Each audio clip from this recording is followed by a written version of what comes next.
नमस्कार,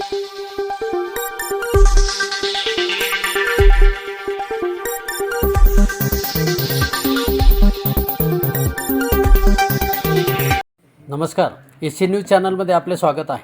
राज्यातील जमीन मालक तसेच शेतकऱ्यांसाठी महायुती शासनाने अत्यंत महत्त्वाचा आणि क्रांतिकारी निर्णय घेतला आहे। या निर्णयाचे राज्यातील शेतकरी आणि जमीन मालकांनी स्वागत केले आहे। मुख्यमंत्री देवेंद्र फडणवीस यांच्या नेतृत्वाखाली असलेल्या शासनाने महाराष्ट्र जमीन महसूल कायद्यामध्ये मोठी सुधारणा करत आता जमिनीसाठी येणे वापरासाठी जिल्हाधिकाऱ्यांची परवानगी घेण्याची गरज नसणार आहे।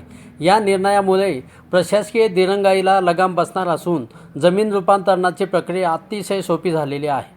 राज्यातील शेतकऱ्यांना यामुळे मोठा दिलासा मिळाला आहे। आतापर्यंत कोणत्याही जमिनीचा वापर अकृषक करण्यासाठी जिल्हाधिकाऱ्यांकडे स्वतंत्र अर्ज करावा लागत असे। ही प्रक्रिया अतिशय किचकट आणि वेळखाऊ असल्याने राज्याचे महसूल मंत्री चंद्रशेखर बावनकुळे यांनी नवीन नियम जाहीर केल्यामुळे या व्यवस्थेमध्ये नकाशा हीच आता यापुढे परवानगी असणार आहे। नगररचना विभाग किंवा स्थानिक प्राधिकरणाने मंजूर केलेला बांधकाम नकाशा हीच आता अंतिम येणे परवानगी मानली जाणार आहे। यासाठी स्वतंत्र अर्ज करण्याची गरज नसेल। जिल्हाधिकाऱ्यांकडून मिळणाऱ्या स्वतंत्र परवानगीची किंवा सनद घेण्याची अट पूर्णपणे रद्द करण्यात आली असल्यामुळे शेतकऱ्यांना आणि जमीन मालकांना यामुळे मोठा दिलासा मिळालेला आहे। दरवर्षी भरावा लागणारा वार्षिक अकृषक कर आता इथेच जमा झालेला आहे।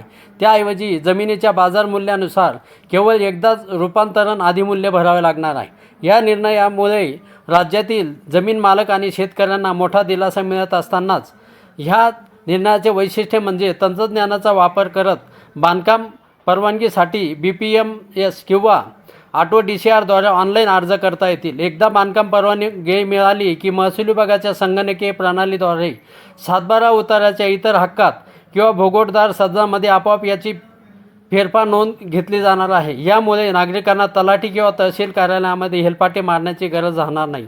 शेतकऱ्यांनी या निर्णयाचे स्वागत केले आहे। एशियन न्यूजसाठी प्रतिनिधी, धन्यवाद।